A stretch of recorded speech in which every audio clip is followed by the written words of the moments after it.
चिंतन से ही होगा आत्म परिवर्तन।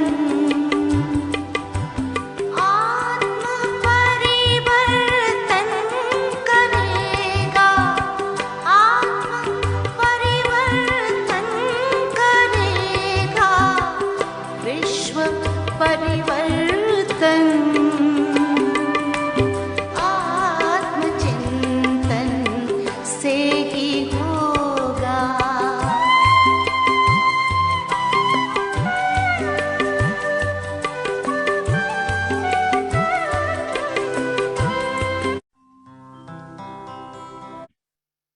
आज है 24 तारीख।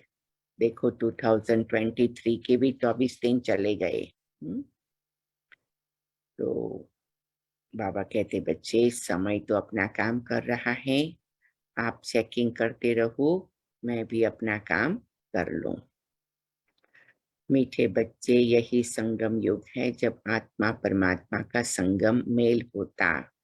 सतगुरु एक ही बार आकर बच्चों को सत्य ज्ञान दे, सत्य बोलना सिखाते हैं। सत्य भी बहुत प्रकार का है। जैसे एक है फिजिकल सत्य, जिसको फैक्ट कहते हैं। जैसे अभी सूरज उगा है, वो सत्य है। कोई कहेगा नहीं नहीं अभी तो रात है, नहीं नहीं सच है, सूरज उगा है, रोशनी हो गई है। फिर दूसरे सत्य है जिसमें कहते हैं साइंटिफिक ट्रूथ। जैसे कोई भी चीज है जो साइंस के द्वारा प्रूव की जाती है तो उसको कहते हैं साइंटिफिक ट्रूथ। फिर हम सबके रिलेशनशिप में एक दूसरे के प्रति प्रामाणिकता, तो वो सत्यता। लेकिन सबसे ऊंचे से ऊंचा सत्य है जिसको कहते हैं आध्यात्मिक सत्यता, स्पिरिचुअल ट्रूथ्स। तो वो है आत्मा का ज्ञान, परमात्मा का ज्ञान, सृष्टि चक्र का ज्ञान, कर्मों की गति का ज्ञान, धर्मों के कल्प वृक्ष का ज्ञान, जन्म पुनर्जन्म का ज्ञान। तो ये सारा जो है जिसको कहते स्पिरिचुअल ट्रूथ्स, तो वो बाबा आकर सिखाते हैं, क्योंकि उसमें बहुत सारी बातें मिक्स हो गई है। आत्मा के बारे में भी बहुत कुछ, परमात्मा, सृष्टि चक्र, सबके बारे में अलग अलग मान्यताएं, अलग अलग ओपिनियंस हो गए हैं। तो वो सत्य नहीं रहा, और सत्य नहीं तो शक्ति नहीं, शक्ति नहीं तो उन्नति नहीं, मुक्ति नहीं, कुछ भी सही पैमाने में प्राप्ति नहीं होती है।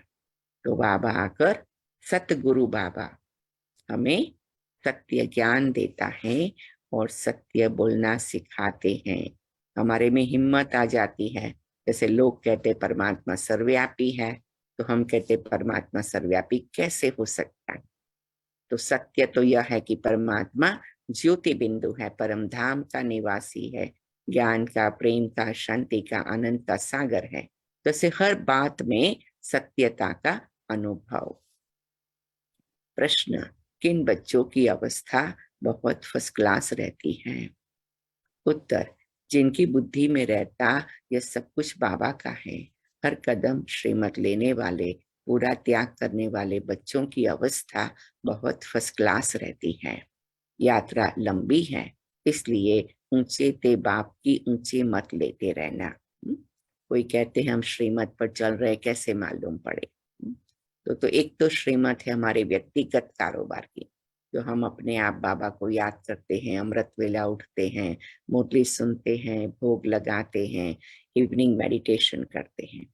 तो एक है अपने पुरुषार्थ की, अपनी प्योरिफिकेशन की।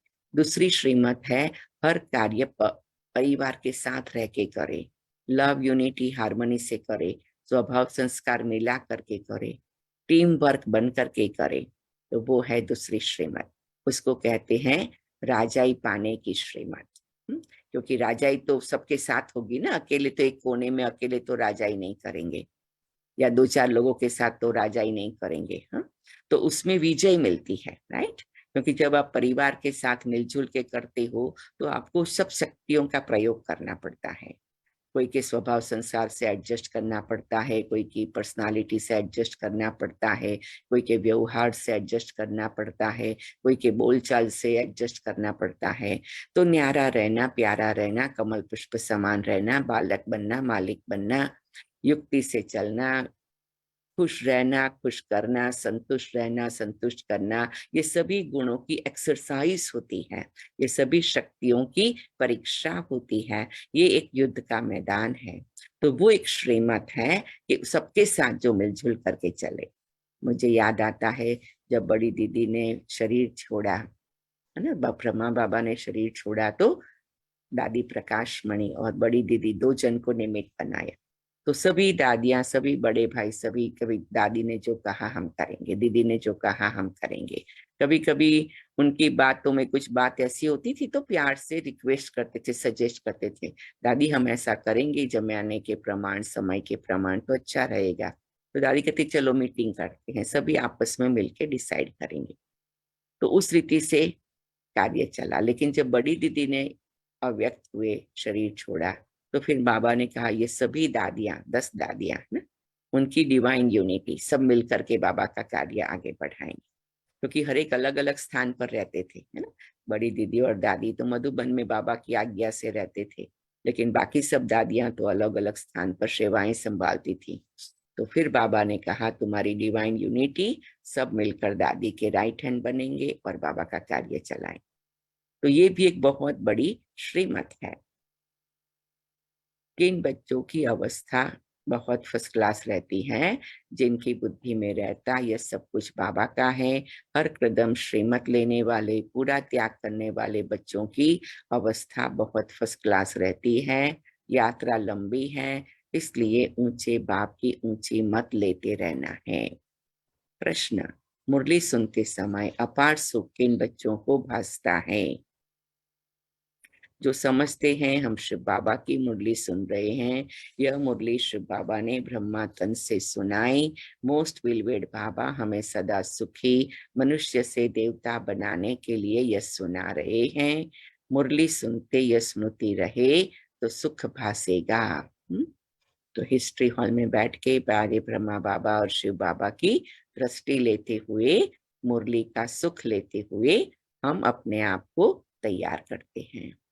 गीत है प्रीतम आन मिलो, दुखिया जिया पुकारे प्रीतम आन मिलो। तो बाबा कहते प्रीतम आन मिलो, ये तो बहुत अच्छी बात है। तो जब प्रीतम आता है तो क्या होता है? दुख धाम से सुख धाम ले जाता है। ओम शांति। ये दुखिया जिया तो दुख धाम में ही होता है, सुखी जीव आत्माएं सुख धाम में होती हैं। सभी भक्तों का प्रीतम एक है, जिसको ही याद किया जाता है उनको प्रीतम कहा जाता है। याद करते हैं जब दुख होता है, यह कौन बैठ समझाते हैं? सच्चा सच्चा प्रीतम, सच्चा बाप, सच्चा टीचर, सच्चा सतगुरु, सभी का प्रीतम वह एक है। परंतु प्रीतम आता कब है यह कोई नहीं जानते। प्रीतम खुद आकर अपने भक्तों को, अपने बच्चों को बताते हैं कि मैं आता ही हूँ सिर्फ संगम युग पर एक बार।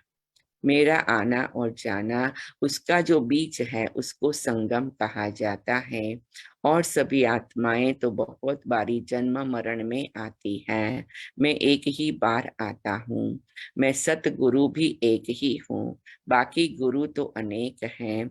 उन्हों को सतगुरु नहीं कहेंगे, क्योंकि वह कोई सत्य नहीं बोलते, वह सत्य परमात्मा को जानते ही नहीं। जो सत्य को जान जाते वह हमेशा सत्य बोलते हैं। वह सतगुरु है ही सत्य बोलने वाला, सच्चा सतगुरु। सच्चा बाप, सच्चा शिक्षक खुद आकर बताते हैं मैं संगम युग पर आता हूँ। मेरी आयु इतनी ही है जितना समय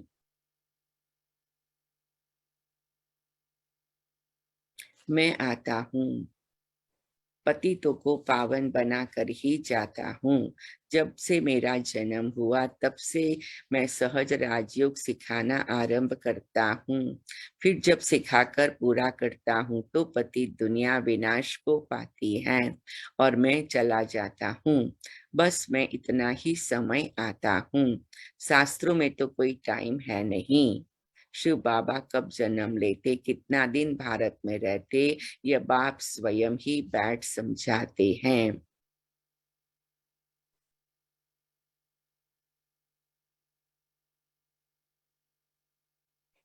मैं आता ही हूँ संगम पर।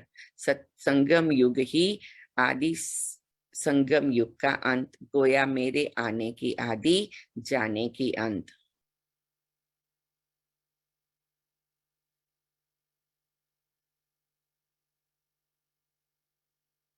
बाकी मध्य में बैठ राजयोग सिखाता हूँ। बाप खुद ही बैठ बताते हैं, मैं इनकी ही वानप्रस्थ अवस्था में आता हूँ। पराए देश पराए तन में तो मेहमान हुआ ना, मैं इस रावण की दुनिया में मेहमान ठहरा। इस संगम युग की महिमा बड़ी भारी जबरदस्त है। बाप आते ही है रावण राज्य का विनाश कर राम राज्य की स्थापना करने। शास्त्रों में दंत कथाएं बहुत लिख दी हैं, रावण को जलाते आते हैं। सारी सृष्टि इस समय जैसे लंका है, सिर्फ सिलोन को लंका नहीं कहा जाता। यह सारी सृष्टि रावण के रहने का स्थान है, वह शोक वाटिका है, सभी दुखी हैं। बाप कहते मैं इसको अशोक वाटिका अथवा हेवन बनाने आता हूँ। हेवन में सभी धर्म तो होते नहीं, वहां था एक ही धर्म जो अभी नहीं है। अब फिर से देवता बनाने राजयोग सिखला रहा हूँ। सभी तो नहीं सीखेंगे, मैं भारत में ही आता हूँ। भारत में ही स्वर्ग होता है। क्रिश्चियन लोग भी हेवन को मानते हैं, कहते हैं left for heavenly abode. God father के पास गया, बाकी हेवन को थोड़ी समझते हैं, हेवन अलग चीज है। तो बाप समझाते हैं मैं कब और कैसे आता हूँ, आकर त्रिकालदर्शी बनाता हूँ। तो बाबा मुझे तीनों कालों की बात सिखाते हैं, इसीलिए केवल छोटा टाइम देख करके शॉर्ट टर्म में थोड़ी सी छोटी सी बात, एक साल की बात को देखकर कोई बात का निर्णय नहीं करना है। त्रिकालदर्शी बनना है, लंबा सोचना है, तो उससे क्या हो जाएगा, हमारा भविष्य बहुत ऊंचा बन जाएगा। तो बाबा मुझे त्रिकालदर्शी बनाते हैं, तो हर बात में मुझे याद रखना है मैं त्रिकालदर्शी बनकर कार्य करूं। कभी कभी कोई छोटी मोटी बात के कारण हम कोई छोटा मोटा निर्णय ले लेते हैं, के लिए बहुत नुकसान हो सकता है। त्रिकालदर्शी और कोई होता नहीं, सृष्टि के आदि मध्य अंत को मैं ही जानता हूँ। अब कलयुग का विनाश होना है, जैसे हमारे प्यारे ब्रह्मा बाबा और दादियों ने सब कार्य किया, तो त्रिकालदर्शी बन के किया। कितनी परिस्थितियां आई, कुछ ऊंचाई नीचाई हुआ, कुछ भी हुआ, उन्होंने ये याद रखा कि ये सब तो रास्ते के रोड़े हैं, आएंगे जाएंगे, लेकिन मुझे केवल सतयुग में जाना है। ये लक्ष्य को नजरों के सामने रख के एकाग्रता से अपना कार्य करना है ना। तो ये बात भी हमें याद रखनी है कि हम हर कार्य त्रिकालदर्शी बनकर करें, छोटी मोटी बात में छुई मुई न बन जाए। अब कलयुग का विनाश होना है, आसार भी देखने में आ रहे हैं। समय वही संगम का है, एक्यूरेट टाइम कुछ नहीं कह सकते। बाकी हाँ, राजधानी पूरी स्थापन हो जाएगी, बच्चे कर्मातीत अवस्था को पाएंगे, तो ज्ञान खत्म हो जाएगा, लड़ाई आरंभ हो जाएगी। मैं भी अपना पावन बनाने का पाठ पूरा करके जाऊंगा। देवी देवता धर्म स्थापन करना यह मेरा ही पार्ट है। भारतवासी यह कुछ भी नहीं जानते। अब शिवरात्रि मनाते हैं तो जरूर शिव बाबा ने कोई कार्य किया होगा, उन्होंने फिर कृष्ण का नाम डाल दिया है। यह तो कॉमन भूल देखने में आती है। शिव पुराण आदि किसी शास्त्र में भी यह नहीं है कि शिव बाबा आकर राजयोग सिखाते हैं। वास्तव में हर एक धर्म का एक एक शास्त्र है, देवता धर्म का भी एक शास्त्र होना चाहिए, परंतु उसका रचयिता कौन, इसमें ही मुंझ गए हैं। बाप समझाते हैं मुझे जरूर ब्रह्मा द्वारा ब्राह्मण धर्म रचना पड़े। ब्रह्मा मुख वंशावली, ब्रह्मा कुमार कुमारियां ठहरे, बहुतों के नाम बदली हुए, उनसे बहुत भागंती हो गए, साथ में रिप्लेस भी होते हैं। बाकी देखा गया नाम से कोई फायदा नहीं, वह तो भूल भी जाते हैं। वास्तव में तुमको योग लगाना है बाप से, नाम शरीर का मिलता है, आत्मा का तो नाम है नहीं। आत्मा 84 जन्म लेती है ना। शुरू शुरू में जब यज्ञ की शुरुआत हुई तो वतन से 300 नाम आए थे। बाबा ने कहा ये भी एक अभ्यास बहुत सुंदर है कि हम मर्जीवा बने हैं, मर गए तो जब व्यक्ति मर जाता है तो उसका नया नाम होता है। तो बाबा ने कहा सबके नाम नए होंगे तो सबको ये याद रहेगा कि मेरा पुराना जन्म पूरा हो गया। तो वतन से बाबा ने 300 नाम भेजे। कमाल है भगवान के कार्य की। ये भी एक मर्जीवा बनने का कितना सुंदर अभ्यास कराया बाबा ने। इसीलिए देखो जो वतन से नाम आए, ऐसा नाम सारी दुनिया में कभी भी कहाँ भी आपको नहीं मिलेगा। रतन मोहिनी, मनोहर, हृदय मोहिनी, मन मोहिनी, प्रकाशमणि, कितने चंद्रमणि, हृदय पुष्पादादि, पुष्प शांतादादि, शिलेन्द्रादादि, ब्रिजेंद्रादादि। तो अलग अलग किससे नाम आए कि जो नाम कभी कहाँ मिल नहीं सकते हैं, है ना। तो बाबा कहते हैं बच्चे, ऑलराउंडर दादी, कमल सुंदरी दादी, कमल मणि दादी, अलग अलग नाम ऐसे आए रतन से। विश्व किशोर दादा, विश्व रतन दादा, आनंद किशोर दादा। तो बाबा ने कहा कि बच्चे ये क्या है कि तुम बच्चों के नए जन्म का यादगार। लेकिन फिर कई लोगों को नाम मिला, फिर भी कोई न कोई परिस्थिति से वो बाबा का यज्ञ छोड़ के चले गए। तो बाबा कहते नाम का क्या फायदा हुआ। फिर बाबा ने नाम देना बंद कर दिया। लेकिन फिर बाबा ने कहा और नए बच्चे आते गए, नाम के बिना भी सुंदर काम करते गए, है ना। तो ये भी एक बहुत अच्छा प्रोसेस है बाबा के यज्ञ में। हर जन्म में नाम रूप देश काल सब बदल जाता है। ड्रामा में कोई को भी जो एक बारी पार्ट मिला, उसी रूप में फिर कभी पार्ट बजा नहीं सके। वही पार्ट फिर 5000 वर्ष बाद बजाएंगे। ऐसे नहीं कृष्ण उसी नाम रूप से फिर कोई आ सकता है, नहीं। यह तो जानते हैं आत्मा एक शरीर छोड़ दूसरा लेती है तो फीचर आदि एक न मिले दूसरे से।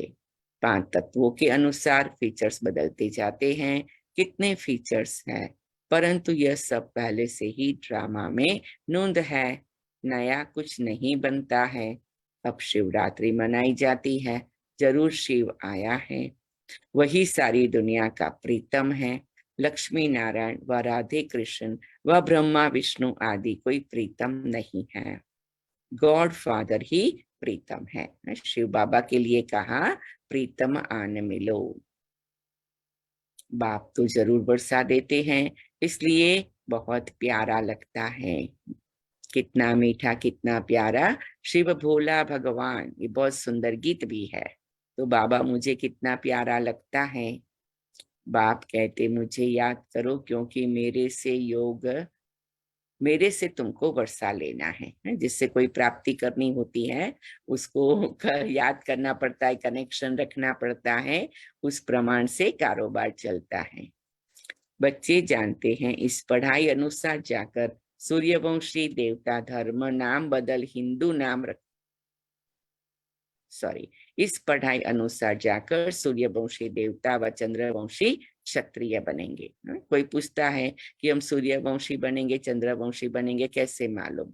हमने कहा सेल्फ डायग्नोसिस हो जाता है, अपने आप ही देख लो। सेल्फ को ही देख लेते मालूम पड़ जाता है। अगर हर कार्य करने में मुझे स्ट्रगल होती है तो मैं चंद्रवंशी हूँ, और हर कार्य करती हूँ बाबा मुझे आप में विश्वास है जरूर उसमें कुछ कल्याण है, तो मैं सूर्यवंशी हूँ। बस सिंपल सी परीक्षा है। अपने आप को ही देख सकते हैं। कोई भी कार्य करना है, बाबा आपने जो कराया उसमें कुछ न कुछ राज है, मैं उस राज को जानकर राजी हूँ, जान के भी राजी हूँ, न जान के भी राजी हूँ। तो आप सतयुग में आ जाएंगे, क्यों हुआ कैसे हुआ, ऐसे नहीं होना चाहिए था, इसको ऐसा नहीं करना चाहिए था, तो आप त्रेता युग में आएंगे। क्यों क्या कहाँ कैसे, जिसने क्वेश्चन किया वो त्रेता युग, जिसने क्वेश्चन होते हुए भी फुल पॉइंट लगाया कि जरूर कुछ राज होगा तो कुछ कल्याण होगा, तो वो सतयुग में आएंगे। बहुत सिंपल सी बात है। आपके मन की स्थिति सतयुग और त्रेता युग का आपका पद डिसाइड करती है, कोई भी बाहर का व्यक्ति डिसाइड नहीं करता है। न आप तन मन धन से क्या कर रहे वो डिसाइड करता है। क्या डिसाइड करता है? आपके मन में कितनी शुभ भावना है। कल मुझे कोई पूछ रहा था कि बाबा की विशेषताएं, कौन सी विशेषताएं सबसे ज्यादा दादियों ने धारण किया? तो हमने कहा परमात्मा शिव बाबा के लिए भक्ति में भी कहा जाता भगवान माना जो उदार दिल, विशाल दिल, क्षमा दिल, रहम दिल है, वो है भगवान। तो ब्रह्मा बाबा ने भी वो धारण किया, वो उदार दिल, विशाल दिल, रहम दिल, क्षमा दिल रहा। फिर दादियों ने भी वो धारण किया। जो भी दादियों से मिले कहते दादी बड़े उदार दिल थे। मेरे को तो खुद को बहुत अनुभव है, लेकिन जिसको भी पूछेंगे तो उन्होंने भी उदार दिल, विशाल दिल, रहम दिल, क्षमा दिल। तो जिसके पास ये 4 प्रकार का दिल है, वो दिल वाला बाप को प्यारा है, वो दिल तख्त पर बैठता है और वो सतयुग में आता है। दिल वाले सतयुग में आएंगे। जो दिल और दिमाग में स्ट्रगल करते हैं उसको त्रेता में आना पड़ेगा। सिंपल सी बात है किसी के भी लिए। तो आप अपने मन को झांक के देखो कि दिल वाला बाप को याद करके बाबा और बाबा के परिवार के साथ क्वेश्चन के बिना हम मिलजुल के चले, जिसको बाबा कहते खीर खंड होकर चले, तो आप सतयुग में आएंगे। अगर आपको क्वेश्चन है उसका थोड़े टाइम जवाब लेकर के किसी से मेन बाबा से निमित आत्मा से बात करके सॉल्यूशन कर देते तो भी आप सतयुग में आएंगे। लेकिन अगर वो नहीं किया तो फिर नेचुरली आप ही संस्कार क्रिएट करते हैं। तो हम ही अपने सतयुग और त्रेता युग का भाग्य कहो, संस्कार कहो, स्थान कहो, पद कहो, सब डिसाइड हम ही करते हैं। और वो सब का आधार केवल एक है, हमारे मन की स्थिति। हमारा मन हर बात में पॉजिटिव लेकर के खुश रहे, आबाद रहे, बाबा के साथ और बाबा के परिवार के साथ रहे। कुछ भी हो जाए एकता प्रेम को बढ़ाने वाले बने, वो सतयुग में आएंगे नेचुरल। और जिसने कोई छोटी मोटी बात के कारण कुछ हो गया, दूसरों को भी ऐसा कह दिया, तो एकता को इनडायरेक्टली आपने नोइंगली अननोइंगली ब्रेक कर दिया, तो फिर आप त्रेता में आएंगे। यहाँ ही हिसाब हो जाता है। कोई आपको नहीं कहेगा कि आप सतयुग में आएंगे या त्रेता में आएंगे, आपके ही कर्म, आपके ही मन की स्थिति वो बताएगी। तो हमें याद रखना है कि मुझे क्या करना है। वास्तव में सभी भारतवासियों का धर्म एक होना चाहिए, परंतु देवता धर्म नाम बदल हिंदू नाम रख दिया है, क्योंकि वह दैवी गुण नहीं है। अब बाप बैठ धारण कराते हैं, कहते हैं अपने को आत्मा समझ अशरीरी हो जाओ। चलो कुछ सेकंड के लिए अशरीरी बन जाए, प्रकृति के बीच में अपने को निराकार ज्योति बिंदु आत्मा समझे। इस देह सहित देह की दुनिया से मैं न्यारी हूँ, मैं मुक्त हूँ, मैं केवल पॉइंट ऑफ लाइट हूँ, मैं केवल ज्योति बिंदु आत्मा हूँ, अजर अमर अविनाशी आत्मा हूँ। टोटल प्रकृति के बीच में अपने को फोकस करेंगे और धीरे धीरे मैं आत्म पंछी ये शरीर रूपी पंजर से उड़ता हूँ, बाहर आता हूँ, फिर इस मकान से भी बाहर आती हूँ, फिर ये पंछी एक रॉकेट की तरह उड़ता है। मैं उड़ रही हूँ, मैं उड़ रही हूँ, मैं उड़ रही हूँ। मैं आत्मा पीछे दुनिया को छोड़ के ऊपर जा रही हूँ। 5 तत्व की दुनिया पीछे रह गई है, मैं ऊपर जा रही हूँ। एक रॉकेट जाता है ऐसे, एक विमान जाता है ऐसे, ये दिव्य विमान है, दिव्य रॉकेट है। मैं आत्मा हूँ और मैं बादलों से पार जा रही हूँ। सारी दुनिया की सभी मनुष्य आत्माओं को कहती हूँ चलो शिव बाबा के पास चलो, चलो शिव बाबा के पास चलो। और मैं फील करती हूँ कई आत्माएं मेरा आवाज सुन के मेरे साथ चल रही हैं। सभी उड़ रहे हैं, सभी एकदम चमकीले बनकर उड़ रहे हैं, बादलों से परे, आकाश से परे आ जाते हैं। सूक्ष्म वतन से परे बिंदी आत्मा बिंदियों की दुनिया में, चमकीली बिंदियों की दुनिया में, परम धाम में पहुंच गई है। अपने आप को आकाश से परे, सूक्ष्म वतन से परे, परम धाम में महसूस करते हैं। लाल प्रकाश की छाई हुई एक सुंदर दुनिया है। जहाँ परम ज्योति परम पिता परमात्मा विराजमान है, मैं आत्मा भी ज्योति बिंदु बन के उनके पास जाकर विराजमान हो जाती हूँ। उनके संग का रंग लगता है। मैं अशरीरी आत्मा अशरीरी बाप से मिलन मनाती अशरीरी बन करके बैटरी चार्ज करती हूँ। बाबा कहते बच्चे सदा अशरीरी बनने का बार बार अभ्यास करो तो बैटरी चार्ज रहेगी। बैटरी चार्ज रहेगी तो सदा सुख शांति आनंद से भरपूर रहेंगे। जी बाबा, जी बाबा, जी बाबा। बच्चे बैटरी चार्ज करके पाठ बजाएंगे तो सुंदर पाठ बजाएंगे। जी बाबा। बच्चे अभी जा करके अपना पाठ बजाओ। बाबा आप भी चलो। बच्चे बाबा साथ ही है, तुम उसका हाथ पकड़ो, तुम्हारी जिम्मेवारी है। जी बाबा। मैं बाबा का हाथ पकड़ धीरे धीरे प्रकाश की ये चमकीली दुनिया से आकाश के किनारे पर आती हूँ। फिर सारे विश्व के पास बादलों को क्रॉस करते हुए आती हूँ। सबका कल्याण हो रहा है ये संकल्प करते हुए। फिर धीरे धीरे मैं इस मकान की छत पर आती हूँ। फिर यहाँ आकर इस शरीर में प्रवेश करती हूँ। मैं आत्मा चमकीली हूँ। जैसे मैं प्रवेश करती हूँ चारों ओर उजाला होता है। बाबा मेरे साथ है। आज सारा दिन मैं बाबा को साथ रखूंगी।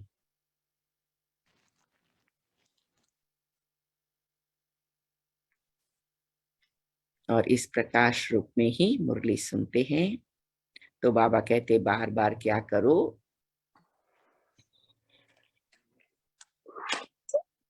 अशरीरी बनते रहो।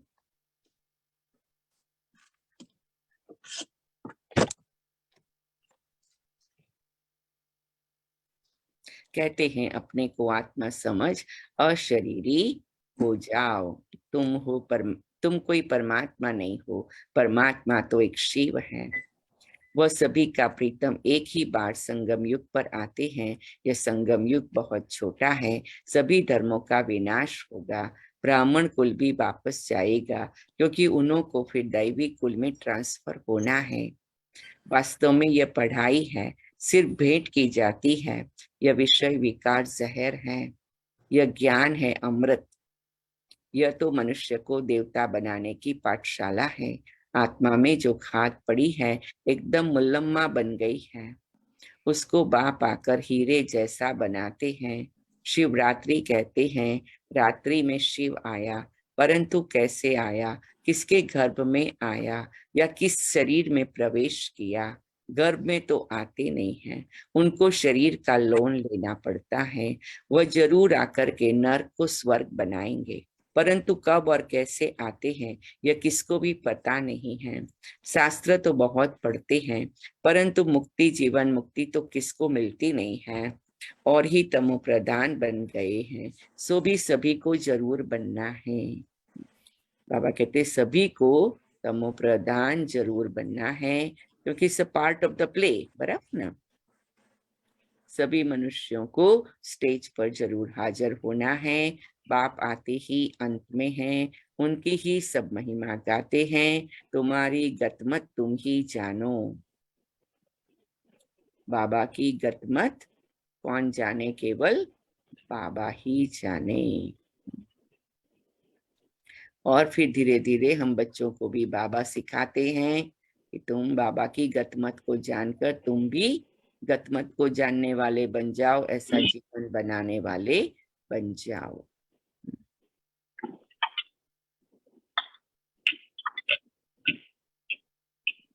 खुद कहते हैं साधारण तन में मुझे आना है, मुझे ब्रह्मा नाम भी जरूर रखना पड़े, नहीं तो ब्राह्मण कैसे पैदा हो। ब्रह्मा कहाँ से आए, ऊपर से तो नहीं आएगा।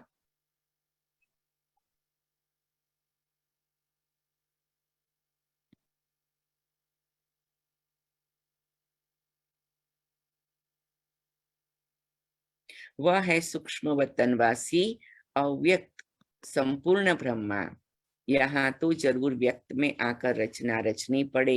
हम अनुभव से बता सकते हैं, इतना समय आते और जाते हैं। बाप कहते मैं भी ड्रामा में बंधा हुआ हूँ और मेरा पार्ट भी सिर्फ एक बार आने का है। बल दुनिया में उपद्रव बहुत होते रहते हैं, उस समय कितना ईश्वर को पुकारते हैं, परंतु मुझे तो अपने समय पर ही आना है।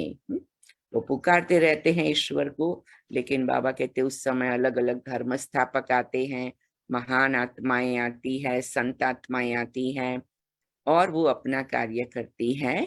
फिर जब किसी से कुछ भी नहीं होता तब मैं आता हूँ। क्योंकि ज्यादातर मनुष्य आत्माएं कहते वी कैन फिक्स इट, हम कर लेंगे, हम कर लेंगे। तो सभी धर्म स्थापक ने, सभी संत महात्माओं ने बाबा को कहा, बाबा हम जाते हैं सृष्टि पर, हम आपकी मदद करते हैं, आप शांति से बैठो, हम सब ठीक करने का ट्राई करते हैं। उन्होंने आए, अलग अलग धर्म, मठ, पंथ, संप्रदाय बनाया, बात तो और भी बिगड़ गई। क्योंकि किसी को ये नहीं मालूम था कि सारे प्रॉब्लम की जड़ तो देह अभिमान है और उसका सॉल्यूशन आत्माभिमानी बनना है। तो उन्होंने सब बातें बताई, लेकिन तू एक आत्मा ये समझ, देह से न्यारी हो जा, वो नहीं बता सके। ये भी बताया कि तू आत्मा है, लेकिन देह से न्यारा कैसे होना वो नहीं बता सके। और दूसरा, आत्मा समझ परमात्मा से कनेक्ट हो, वो भी क्लियर नहीं कर सके। तो ये दो बातों के कारण बात बिगड़ गई। यह ज्ञान तो बड़ा सहज है, परंतु अवस्था जमाने में मेहनत है, इसलिए कहते हैं मंजिल बड़ी ऊंची है। बाप नॉलेजफुल है तो जरूर उसने बच्चों को नॉलेज दी है, है? बाबा तो कहते कि भी छोटे 10-12 साल के बच्चों को भी सिखा दो तो वो ज्ञान तो समझ लेंगे, लेकिन तपस्या में बैठना, अपने संस्कारों पर विजय पाना, अपने कार्मिक अकाउंट को सेटल करना और सबके साथ मिलजुल करके रहना, ये दो बातें हैं, उसमें हमारे नंबर बन जाते हैं। बाप नॉलेजफुल है तो जरूर बच्चों को नॉलेज दी है, तब तो उनका गायन है, तुम्हारी गतमत तुम ही जानो। बाप कहते मेरे पास जो सुख शांति का खजाना है वो बच्चों को ही आकर देता हूँ। यह जो माताओं पर अत्याचार आदि होते हैं, यह भी ड्रामा में नोंद है, तब तो पाप का घड़ा भरेगा, कलप कलप ऐसे ही रिपीट होता है। यह बातें भी तुम अभी जानते हो, फिर भूल जाएंगे। तो ये भी बाबा को मालूम है, जैसे कई कई माताओं को तकलीफ होती है। यह ज्ञान सतयुग में होता नहीं, अगर होता तो परंपरा चलता, वहां तो प्रारब्ध है जो अभी के पुरुषार्थ से पाते हैं। यहाँ के पुरुषार्थ वाली आत्माएं वहां होती हैं, दूसरी आत्माएं वहां होती नहीं, जिनको ज्ञान की दरकार रहे। यह भी जानते हैं कोई विरला निकलेगा, बहुत अच्छा अच्छा भी करेंगे। समझो विलायत वाला कोई बड़ा आदमी निकलता है, समझता है, परंतु कहाँ भट्ठी में रहेंगे, क्या समझेंगे, कहेंगे बात तो ठीक है परंतु पवित्र नहीं रह सकते। और ये इतने सब पवित्र रहते हैं, शादी कर इकट्ठे रहकर भी पवित्र रहते हैं, तो उन्हों को इनाम भी बहुत मिलता है। यह भी रेस है। देखो पूरे अफ्रीका खंड की सेवा, होल कॉन्टिनेंट ऑफ अफ्रीका, वो एक व्यक्ति निमित्त बन के किया। बम्बई में एक बहुत बड़ा मेला हुआ था, आई थिंक 73-74 में। तो उस समय पर काफी लोगों ने लाभ लिया, मेला देखा, बहुत लोगों ने 1 मास से ज्यादा समय तक किया था ना क्रॉस मैदान में। मुझे अभी भी उसकी कहानी याद है, सच्ची कहानी है ये। तो उस समय पर फिर कई लोगों ने शिविर किया, लाभ लिया 7 दिन के कोर्स आदि का। फिर भी सबके मन में ऐसा था कि इतना नहीं हुआ जितना होना चाहिए। हुआ, बहुत अच्छा हुआ, लेकिन बम्बई के हिसाब से ना, और उस समय पर जितना खर्चा भी किया था। कहा चलो ठीक है, बाबा कहते हर बात में कोई रहस्य होता है। तो आखिर क्या हुआ कि मेला पूरा हो गया, तो सब भाई बहनें जिनकी ड्यूटी थी वो मेले को समेट रहे थे, पिक्चर उतारना, स्टैंड्स उतारना, सब बैनर्स उतारना, ये सब काम चल रहा था। तो आधा से तो ज्यादा मेला समेट लिया था और काम चल रहा था। तो वहां एकदम अचानक एक ब्रांड न्यू बहुत अच्छी चमकीली मर्सिडीज गाड़ी आके खड़ी होती, उसमें से एक शुट बुट वाला व्यक्ति बाहर आता है, कहता ये क्या है। तो कहा एक स्पिरिचुअल फेयर रखा था, आध्यात्मिक मेला, अभी ये पूरा हो गया, अभी इसको हम समेट रहे हैं। कहते मुझे ये दिखाओ, मुझे समझाओ। ये तो कहते आधा तो समेट लिया है, कहते जितना है उतना सिखाओ। तो फिर बताया उनको, तो वेदांती दीदी थे वहां पर, तो वेदांती दीदी ने समझाया। तो फिर कहा मुझे उसके बारे में ज्यादा जानना है। तो कहा उसका 7 दिन का कोर्स होता है। तो कहता है मैं तो थोड़े दिन के लिए यहाँ हूँ। तो कहते आपका आश्रम कहाँ है? तो बोला रेडियो क्लब के पास है। कहते वो तो बहुत नजदीक है, उसके बाजू में ताजमहल होटल है, उसमें मैं रहा हूँ, 5 स्टार होटल में वो रहे थे। तो कहा मैं आता हूँ, क्लास करता हूँ। फिर आए, क्लास किया, फिर पुष्प शांता दादी से मिले। उसको इतना तीर लग गया, उसने कहा ये ज्ञान तो मैं अपने देश में ले जाना चाहता। वो लुसाका से आए थे, अफ्रीका से। आई थिंक कौन सी कंट्री, जिम्बाब्वे या जाम्बिया, जाम्बिया कंट्री, उसका लुसाका शहर, ऐसा कुछ है शायद। एनीवे, तो फिर कहा कि कैसे ले जा सकते। उस समय तो आउटसाइड इंडिया में कुछ ज्यादा था नहीं, केवल दादी जानकी थे। लेकिन दादी जानकी भी उस समय गए, उस टाइम नहीं गए थे जब बात हुई तभी। तो anyway, to make a long story short, उनका नाम राम भाई था। वो बहुत बहुत वेल सेटल व्यक्ति थे। उसका खुद का एरोप्लेन था, सब प्रकार से। उसने कहा बहनों को भेजो, मैं सब प्रकार की व्यवस्था करूंगा। तो उस जमाने में तो भारत में मानते थे अफ्रीका तो जंगल है, जंगल में थोड़ी जा सकते हैं, है ना, कोई सेफ्टी नहीं, कोई पता नहीं, कोई अनजान व्यक्ति बुलाए। दादी कहती मैं अपनी बहनों को कैसे भेज सकती हूँ। वो गया माउंट आबू, दादी से बात किया, बंबई में भी रमेश भाई से बात किया। फिर कहा सोचेंगे, सोचेंगे, पहले आप पूरा लाभ लो। फिर उनको बहुत सारी बुक्स और सब दे करके भेजा। तो कहा एक दिन जरूर मैं आऊंगा वापस और सबको ले जाऊंगा यहाँ से। दादी ने कहा तो आपकी शुभ भावना है, भगवान जरूर पूरी करेगा, लेकिन अभी नहीं, है ना। तो फिर एनीवे उस समय पर दादी जानकी का जाने का प्रोग्राम बना फाइनली लंदन में। तो दादी ने कहा कि सब बच्चे तैयारी करो, सभी को विदेश की सेवा में सहयोग देना है। तो वेदांती दीदी कहती है मुझे ड्रामा अनुसार संकल्प आया तो मैं रोज अफ्रीका देश को लाइट माइट देती रही। अब उसने केवल अफ्रीका देश को लाइट माइट दिया, है ना। तो फिर धीरे धीरे ड्रामा अनुसार उनका पार्ट खुला और वो भी गए। तो एक व्यक्ति निमित्त बना। अभी अफ्रीका के 65 जगह पर बाबा का कार्य चल रहा। कितनी कमाल की बात है ना। 40 साल से भी ज्यादा टाइम हो गया, लेकिन कहने का भाव कि भगवान के लिए जब संकल्प होता है तो एक व्यक्ति भी कितना बड़ा कार्य कर सकता है। फिर तो बहुत लोग निमित्त बने, लेकिन वो आत्मा ने फाउंडेशन डाला, तो कितनी बड़ी बात है ना। तो ऐसे बाबा कहते कोई विदेश से आएगा, हा? और क्या होगा देखो। हा?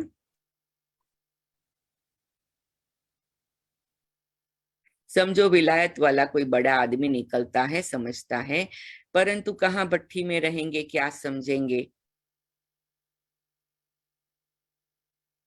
यह भी रेस है, उस रेस में फर्स्ट नंबर जाने से 4-5 लाख मिलेंगे। यहाँ तो 21 जन्मों की पूरी राजाई मिलती है।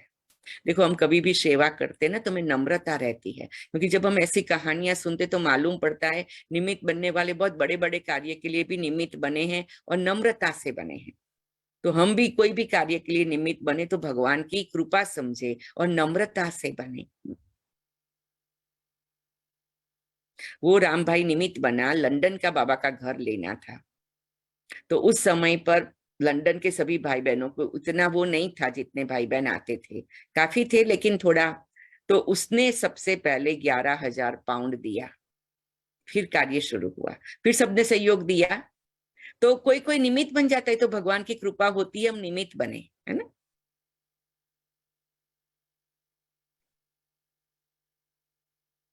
21 जन्म की पूरी राजाई भगवान दे रहा है, कोई साधारण बात है। यह मुरली तो सब बच्चों के पास जाएगी, टेप में भी सुनेंगे, कहेंगे शिव बाबा से मुरली सुना रहे हैं, अथवा बच्चियां सुनाएंगी तो कहेंगी शिव बाबा की मुरली सुनाते हैं। तो बुद्धि एकदम वहां जानी चाहिए, वह सुख अंदर में भासना चाहिए। मोस्ट बिलवेड बाबा हमको सदा सुखी मनुष्य से देवता बनाते हैं, तो उनकी याद बहुत रहनी चाहिए।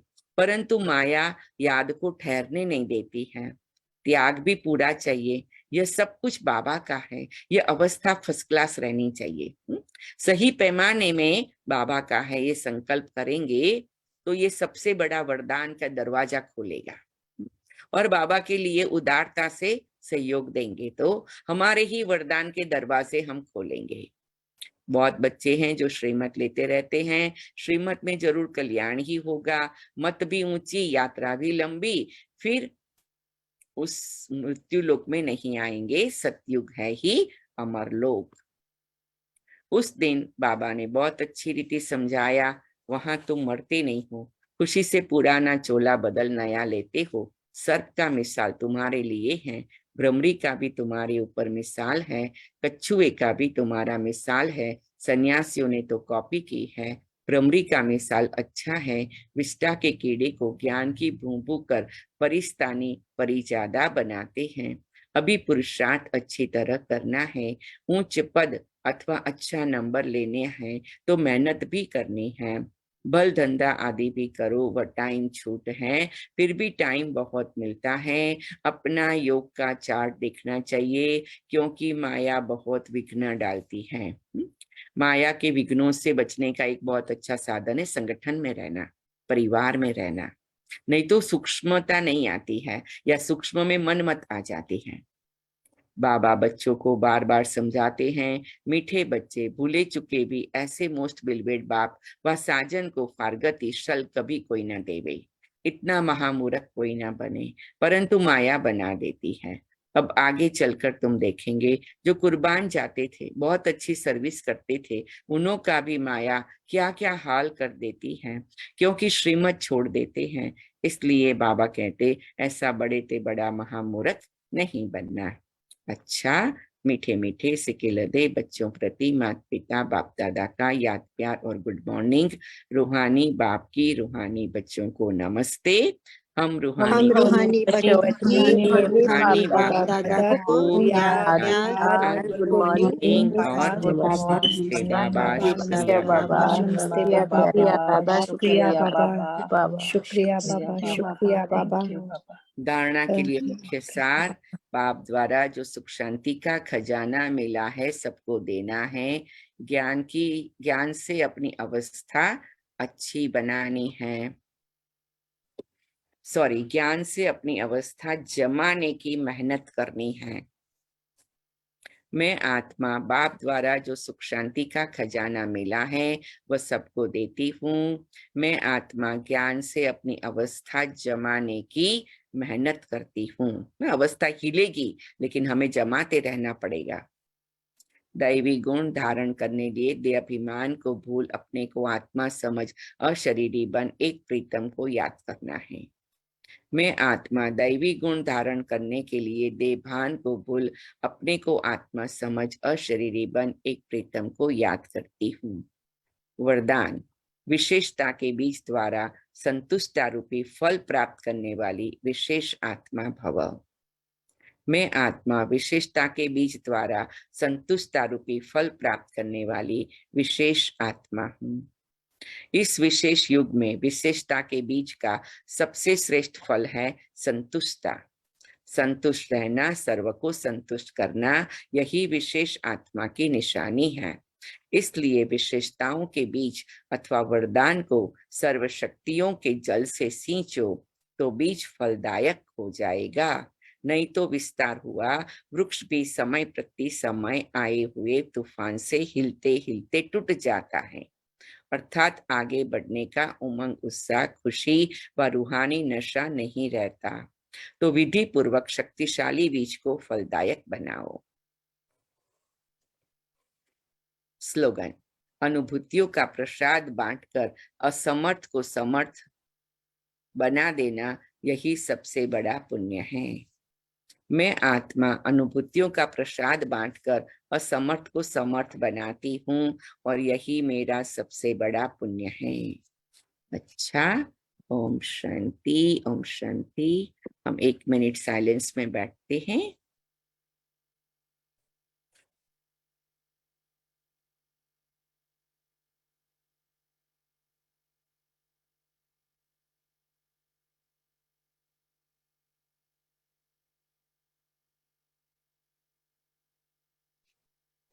ओम शांति, ओम शांति, ओम शांति।